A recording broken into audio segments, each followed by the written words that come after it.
రాష్ట్రంలో ముఖ్యమంత్రి చంద్రబాబు, అంబటి రాంబాబు, జోగి రమేష్ ఇళ్లను మాత్రమే కూల్చలేదని, లక్షలాది మంది పేదల ఇళ్లు కూల్చారని రాప్తాడు మాజీ ఎమ్మెల్యే తోపుదుర్తి ప్రకాష్ రెడ్డి విమర్శలు చేశారు. జిల్లా పార్టీ కార్యాలయంలో ఆయన మీడియా సమావేశం నిర్వహించి మాట్లాడారు. ఈ సందర్భంగా వారు మాట్లాడుతూ, రాయలసీమ లిఫ్ట్ ఇరిగేషన్ ఆగిపోవడం వల్ల సీమ ప్రాంతానికి తీవ్ర అన్యాయం జరుగుతోందన్నారు. దీనికి పూర్తి స్థాయిలో బాధ్యత ముఖ్యమంత్రి చంద్రబాబు వహించాలన్నారు. మరోవైపు ఎన్నికల ముందు అలివిగాని హామీలు ఇచ్చారని చంద్రబాబుపై మండిపడ్డారు. ఆ రోజే 10 లక్షల కోట్ల రూపాయలు ఉంటే కానీ ఈ హామీలు అమలు చేయలేరని చెప్పామన్నారు. కానీ సంపద సృష్టిస్తామని చెబుతూ చంద్రబాబు అమరావతిలో కూడా రైతులను మోసం చేశారన్నారు. ఇళ్ల నిర్మాణాలతో పాటు పలు కేంద్ర పథకాలకు రాష్ట్ర గ్రాంట్ విడుదల చేయకపోవడం వల్ల అమలయ్యే పరిస్థితి లేదన్నారు. రాష్ట్రంలో ముఖ్యమంత్రి చంద్రబాబు ఉండగా ఒక్క ఇల్లు కూడా నిర్మాణం జరగదని ప్రకాష్ రెడ్డి అన్నారు. తిరుమల లడ్డూలో జంతు కొవ్వు కలవలేదని సిట్ నివేదిక ఇచ్చిన తర్వాత జగన్ ని కించపరిచేలా పోస్టర్లు వేస్తున్నారని ఆగ్రహం వ్యక్తం చేశారు. వీరికి ఏమాత్రం నైతికత ఉన్నా క్షమాపణ చెప్పాలని డిమాండ్ చేశారు. ఓనామాలు రాని ఎమ్మెల్యేలు, కేవలం డబ్బులు తప్ప వాళ్ళకి ఎటువంటి ప్రజల మీద ఎటువంటి ధ్యాస ప్రేమ లేని ఎమ్మెల్యేలు విచారణల పేరుతో ఇళ్ల నిర్మాణం ఆపినారు. ఉదాహరణకి అనంతపురం పట్టణానికి సంబంధించిన లబ్ధిదారులు, అనంతపురం రూరల్ పాపంపేట, కకల్పల్లి కాలనీ ప్రాంతాలకు సంబంధించిన లబ్ధిదారులు ఆలమూరులోను కొడిమిలోను ఇళ్ల నిర్మాణానికి దరఖాస్తు చేసుకోవడం, వాళ్ళకి ఇళ్ల పట్టాలు ఇవ్వడం మేము చేశాం. అందరికీ ఇళ్ల పట్టాలు దాదాపుగా 8,000 మందికి ఈ ప్రాంతంలో ఇళ్ల పట్టాలు ఇచ్చాం. ఇళ్ల పట్టాలు ఇచ్చి ఇళ్ల నిర్మాణాన్ని కూడా రాష్ట్ర ప్రభుత్వం శాంక్షన్ చేయడం జరిగింది. ఆ ఇళ్ల నిర్మాణం చేపట్టినటువంటి సంస్థ నుంచి డబ్బులు ఆశించినటువంటి స్థానిక ప్రజాప్రతినిధులు ఈ పనులను ఆపడము, విజిలెన్స్ ఎంక్వైరీ పేరుతో ఇప్పుడు 20 నెలలుగా పనులు ఆపడము.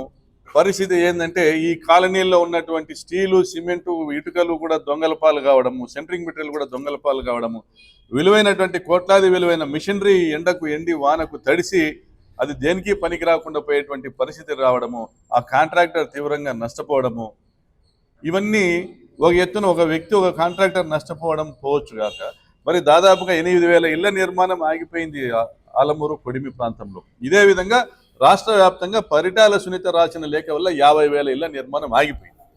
మరి ఈరోజు ఆప్షన్ 3 అనేది రాబోయే మార్చి తర్వాత ఆప్షన్ 3 ఉండదు, ఇళ్ల నిర్మాణం జరగదు. కేంద్రము ఆప్షన్ 3 ఏ రాష్ట్రంలో లేదు, మీ రాష్ట్రానికి ఎందుకు ఇవ్వాలా? కాంట్రాక్టర్లకి ఇచ్చో లేదా రాష్ట్ర ప్రభుత్వం ఇల్లు నిర్మించి ఇచ్చేటువంటి కార్యక్రమం ఎక్కడ కూడా జరగలేదు, ఎందుకు మీ రాష్ట్రంలోనే ఎందుకు ఇవ్వాలని అడుగుతా ఉంది కేంద్రం. అంటే ఇళ్ల నిర్మాణం చేసుకోలేని వాళ్లకు మేస్త్రీలను ఏర్పాటు చేసి ఇళ్ల నిర్మించే కార్యక్రమాన్ని కూడా 20 నెలలుగా అడ్డుకోవడం భావ్యమా? మరి ఇది విధ్వంసం కాదా? మరి ఇటువంటి ఎమ్మెల్యేలను పెట్టుకొని తెలుగుదేశం పార్టీ ఏం సాధించబోతా ఉంది? మరి 1,80,000కి ఇల్లు కట్టడం అనేది ఒక పవిత్రమైన కార్యక్రమం. పేదలపైన భారం పడుకోకుండా, వాళ్ళ మీద ఒక రూపాయి పడకుండా స్లాబ్లు వేసి ఇల్లు నిర్మించి అప్పచెప్పడం అనేది, దాన్ని అడ్డుకోవడం ఎంతవరకు కరెక్టు? మరి ఈరోజు ఏం సాధించారు 20 నెలల తర్వాత? ఈరోజు ఉద్యోగస్తులకు నోటీసులు ఇవ్వడము, ప్రజలను రెచ్చగొట్టడం అనే కార్యక్రమం చేస్తున్నాం. మార్చి తర్వాత ఇల్లు నిర్మించే నాదుడే ఉండడు, కేంద్ర ప్రభుత్వం నిధులు ఇవ్వదు, స్పర్శ యాప్లో రాష్ట్ర ప్రభుత్వం డిపాజిట్ చేయదు. డిపాజిట్ చేసిన ఇల్లు నిర్మించేటువంటి విధానం ఆప్షన్ 3 ఉండదు. ఆప్షన్ 1, 2 అంటే ప్రజలే ఇల్లు కట్టుకోవాల్సిన పరిస్థితి వస్తుంది. మరి దీనికి ఎవరు బాధ్యత? పరిటాల సునీత బాధ్యత వహించాలి. అసమర్థ ఎమ్మెల్యే దగ్గుబాటి ప్రసాద్ బాధ్యత వహించాలి. తనకు ఓట్లు వేసినటువంటి వేలాది మంది లబ్ధిదారులు ఇల్లు కట్టుకోలేని పరిస్థితుల్లో, మేస్త్రీలను ఆశ్రయించినటువంటి పరిస్థితుల్లో ఆ మేస్త్రీలను పనులు చేయకపోకుండా ఆపిన పరిటాల సునీతను ఎదిరించలేని అసమర్థ ఎమ్మెల్యే దగ్గుబాటి ప్రసాద్ ఈరోజు బాధ్యత వహించాలా? ఆమె రాప్తాడు నియోజకవర్గంలో ఆలమూరు కొడిమి గ్రామాలు ఉన్నాయి కాబట్టి అక్కడ ఇళ్లకు మట్టి తోలుకోవాలనే ఆమె అనుమతి ఇవ్వాలా? ఆమె అనుమతి ఇస్తేనే వచ్చి మేస్త్రీలు పని చేయాలా? ఇటువంటి విధానంలో ఆమె ఉంది. ప్లస్ కాంట్రాక్టర్లు ఆమెకు డబ్బులు ఇవ్వడానికి తిరస్కరించారు కాబట్టి ఆమె విజిలెన్స్కి రాయాలా? ఆ విధంగా రాయడం వల్ల జరిగినటువంటి నష్టము. మరి ఇటువంటి విధ్వంసాలు అనేకం రాష్ట్రంలో జరుగుతూ ఉన్నాయి. మనము అంబటి రాంబాబు ఇల్లు కూల్చారో, జోగి రమేష్ ఇల్లు కూల్చారో కాదు, రాష్ట్రంలో లక్షల మంది ఇల్లు కూల్చింది ఈ ప్రభుత్వం. ఈరోజు ఇళ్ల నిర్మాణం విషయంలో, అదేవిధంగా పథకాల విషయంలో కూడా కేంద్ర ప్రభుత్వానికి రాష్ట్రం వాటా 40%, 50% ఇవ్వాల్సినటువంటి జలజీవన్ మిషన్ పనులు జరిగేటువంటి పరిస్థితి లేదు. అమృత్ స్కీము రాబోయే కాలంలో జరిగేటువంటి పరిస్థితి లేదు. ఉపాధి హామీ కూడా జరిగేటువంటి పరిస్థితి లేదు. ఇళ్ల నిర్మాణం జరిగేటువంటి పరిస్థితి లేదు. ఎందుకంటే కేంద్రానికి డిపాజిట్ చేయాల్సినటువంటి రాష్ట్రము చేతులెత్తేసింది కాబట్టి. మరి ఈయన 3 లక్షల కోట్లు అప్పు తెచ్చింది ఎక్కడ పెట్టాడో, మరి అమరావతిలో ఏం కట్టాడో, ఏం కట్టింటే సంపద ఏమొచ్చిందో ఇవేమి కూడా ఈరోజు ప్రజలకి ఏం అర్థమయ్యేటువంటి పరిస్థితి లేదు. పైపెచ్చు రైతుల నడ్డి విరిచేటువంటి కార్యక్రమం తీసుకున్నారు చంద్రబాబు నాయుడు గారు. రైతుల నడ్డి విరిచేటువంటి కార్యక్రమం మన అనంతపురం జిల్లాకు సంబంధించినటువంటి ప్రజాప్రతినిధులందరూ కూడా 5వ తారీఖున పోతిరెడ్డిపాడులో జరగబోతూ ఒక బహిరంగ సభకు హాజరవుతా ఉన్నాం. పోతిరెడ్డిపాడు నంద్యాల జిల్లాలో పోతిరెడ్డిపాడు హెడ్ రెగ్యులేటర్ సమీపంలో సభా వేదికను ఏర్పాటు చేయడం జరిగింది. ఇది రైతులకు వివరించాల్సిన అవసరం ఉందని రాయలసీమ ప్రాంతాల నుంచి, నెల్లూరు జిల్లా నుంచి కూడా పెద్ద ఎత్తున ప్రజాప్రతినిధులు, మేధావులు, రైతులు తరలి వస్తూ ఉన్నారు. అదేవిధంగా అనంతపురం జిల్లా నుంచి కూడా పెద్ద ఎత్తున రైతులు తరలి రావాలా, మన సాగునీటి హక్కుల కోసం మనం పోరాడాలా. ఎంతసేపు కూడా ఈ రాష్ట్ర ప్రభుత్వం మసిపూసి మారేడికాయ చేస్తూ ఉంది. రాష్ట్ర ప్రజల దృష్టిని డెవలప్మెంట్ గురించి ప్రశ్నించకుండా, అంటే డెవలప్మెంట్ విషయంలో విఫలమైనటువంటి సందర్భాలు ఇందాక నేను చెప్పాను. అది అనేక సందర్భాల్లో ఈరోజు అమరావతిలో విఫలమయ్యాడు, హౌసింగ్ ఇళ్ల నిర్మాణంలో విఫలమయ్యాడు, ఇరిగేషన్ ప్రాజెక్టులో విఫలమయ్యాడు, రోడ్ల నిర్మాణంలో విఫలమయ్యాడు, ఉద్యోగాల కల్పనలో విఫలమయ్యాడు చంద్రబాబు నాయుడు.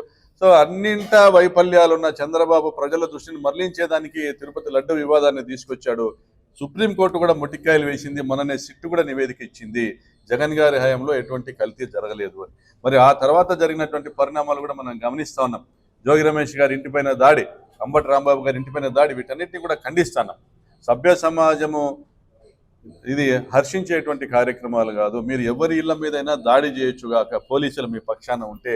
రేపు పొద్దున మళ్ళీ ప్రభుత్వాలు మారితే ఇదే వైఖరి కొనసాగితే ఎలా ఉంటుంది? గతంలో ఇలాగే చేశామా? 2019-24 మధ్యలో ఇలాగే చేశామా? ప్రశ్నిస్తా ఉన్నా. తెలుగుదేశం పార్టీ కూడా దీన్ని ఖండించాలా. తెలుగుదేశం పార్టీ అనంతపురం జిల్లా నాయకులు కూడా ఈ విధానాన్ని ఖండించాలని కోరుకుంటా ఉన్నాం. ఎందుకంటే అనంతపురం పట్టణంలో అన్ని పార్టీలకు సంబంధించిన నాయకులు కూడా ఇక్కడే నివాసం ఉంటా ఉన్నారు. జిల్లాకు సంబంధించిన నాయకులు ఎప్పుడు కూడా ఒకరినొకరు గౌరవించుకోవడము, కనపడితే పలకరించుకోవడం అనేటువంటి ఒక వాతావరణం ఉంది. ఇటువంటి వాతావరణమే కొనసాగించాలి తప్ప ఎక్కడో ఒక దగ్గర ఒక విమర్శ వస్తే దాన్ని ఎదుర్కోలేని పరిస్థితుల్లో దాడులు చేయడాన్ని ప్రోత్సహించడం కరెక్ట్ కాదు. అదేవిధంగా సిట్టు నివేదిక ఏమిచ్చింది మీరు గమనించండి. ఈ రోజు కూడా మీరు జగన్ గారి క్యారెక్టర్ అసాసినేషన్ గురించి మీరు పోస్టర్లు పెడతా ఉన్నారు, అది తప్పు. దేవుణ్ణి మీరు రాజకీయానికి వాడుకుంటా ఉన్నారు. భగవంతుడు ఇది హర్షించడు. నిజంగా మీకు వెంకటరమణ స్వామి మీద, భగవంతుని మీద నమ్మకం ఉంటే తెలుగుదేశం పార్టీ కార్యకర్తలకు అప్పీల్ చేస్తాను, ఇటువంటి విధానాన్ని మానుకోండి. మరి సిట్టు నివేదికలో ఎప్పుడు ఒక 4 లారీలు ఏవైతే, 4 ట్యాంకర్లు ఏవైతే వెనక్కి తిప్పి పంపడం జరిగిందో చంద్రబాబు గారి హయాంలో, అందులో 2 లారీలు మళ్ళీ వాడారనేసి కూడా, ఉపయోగించారనేది కూడా మనం దాని సిట్టు నివేదికలో ఇవ్వడం కూడా జరిగింది. మరి దానికి కారణం ఏది?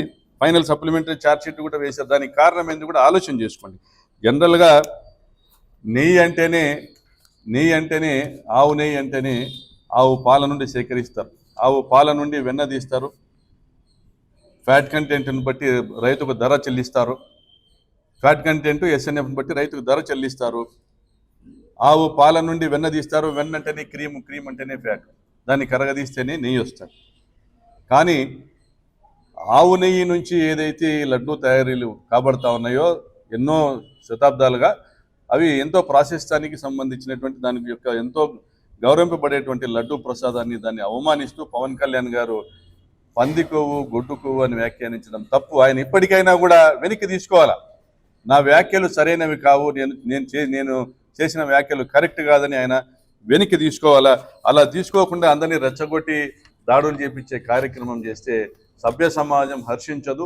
రాబోయే కాలంలో కూడా ప్రజల్లో కూడా ఇది తప్పనిసరిగా ఒక తీవ్రమైన చర్చ జరుగుతుంది. రాబోయే కాలంలో తప్పనిసరిగా ప్రజలు ఓటుతోనే సమాధానం చెప్తారని తెలియజేస్తా ఉన్నాం.